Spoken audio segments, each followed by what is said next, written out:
So now, what about the broader conflict in the Middle East in general? It seems that when conservatives look at the Middle East, they see this war against Islamic fundamentalism. They see this a unified movement of people that have adopted this ideology of radical Islam, and they say that's a threat the U.S. needs to deal with, whereas liberals, Democrats, they generally see it as more of a narrow conflict against specific organizations. Obama, for example, has really emphasized that we're over there fighting the people that attacked us on 9/11 or fighting al-Qaeda, but it's not a broad ideological conflict. What do you see in the Middle East? Do you think that the situation in Afghanistan, Iraq, Iran, is there some kind of connection? Is this a battle against unified ideology? Or is this just really isolated conflicts that are not connected in any way? I think they're all connected. It's not abroad. You can't just say we're going to attack a country, like Iraq. I mean, we did, but you can't just say there are pockets of Islamic fundamentalism, but they spread, they flare up, and then they go back down. It's kind of, you got to trace the money, I guess, and how you do that is, you got to go into a country. You have to put a lot of troops on the ground, but you're not necessarily using them in conventional warfare. You're using them to kind of clean it out. It's weird. It's a tough word to explain, I guess. But well, a lot of people have argued that putting troops into these countries makes the problem of terrorism worse. Yeah. So what would you say to someone who says that terrorism, this is mainly just a security problem, we need to beef up our police forces in our countries, but we shouldn't be going to other countries to fight the terrorists because that's just a recruiting issue for organizations like al-Qaeda. What do you think about that? Well, we did that in the 90s, and it led to 9/11. So as long the war is something they're willing to fight forever.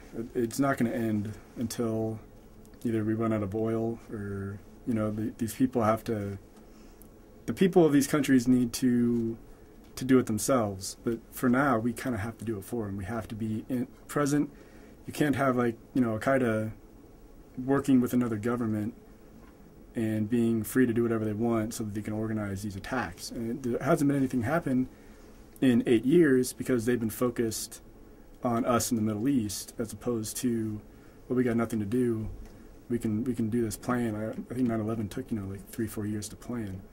So as long as you keep them busy, keep them not focused on America as the country, and you keep them in their country and you fight the war that way, you can kind of limit the attacks on us in general, I think. Right, now moving on to an event that some people believe was a terrorist attack and other people disagree. Obviously, about 2 weeks ago, Major Nadal Hassan in Fort Hood, he shot and killed 13 people, wounded 30 others at the Soldier Readiness Center there. And after the shooting, the news media started breaking all these details about Hassan's personal life, his religion. He was a Muslim. Some bystanders said that he shouted Allahu Akbar, God is great, while he was committing the shootings. Now we know that he had given a presentation arguing that Muslims should be allowed to opt out of service in the wars in Iraq and Afghanistan because they shouldn't have to fight against Muslims. And so a lot of people said that this was someone who committed this crime because he was an Islamic fundamentalist. This is a religious act of terrorism. But the Daily Nebraskan editorial staff, they put out an editorial statement completely disagreeing with that. This is what they said.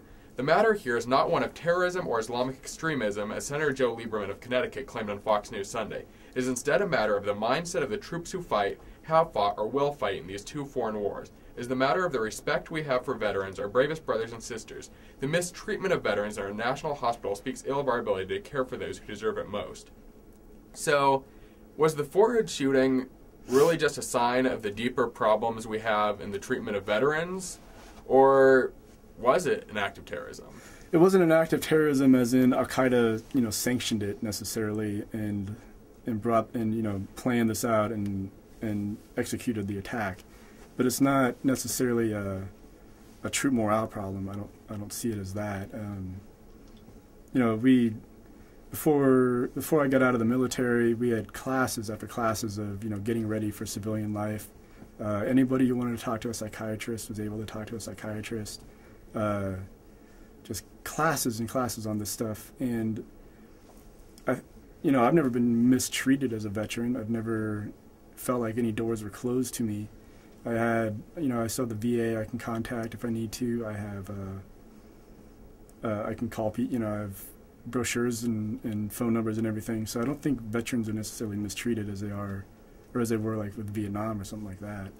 So then, is it a true morale problem?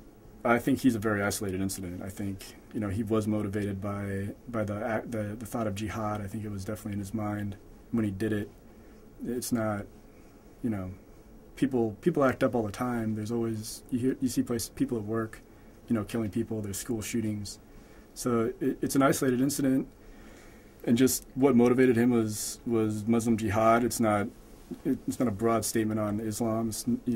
It's just his singular misinterpretation of jihad, unfortunately. Yeah, and some people have also taken the incident as a sign that Muslims are mistreated specifically in the military. I mean, in your time there, do you think there was ever a case where you saw that Muslims in the service were being discriminated against? No. There's no. If you're a Muslim, you had any option you needed to in boot camp, any religion, you can go to temple, you can go to mosque, you can go to Christian services, Buddhist, anything you need. As far as discrimination, my first day in the fleet, the first thing we got gathered up to get talked to about was racial discrimination and how it's completely intolerated. And then, in the service, there's racism as a joking matter, and then there's racism for real. And I have never experienced racism for real in the service. And as far as Muslim, there wasn't a lot of them. I don't think I really knew too many. So, but no, we would never treat them poorly. Honestly, poorly.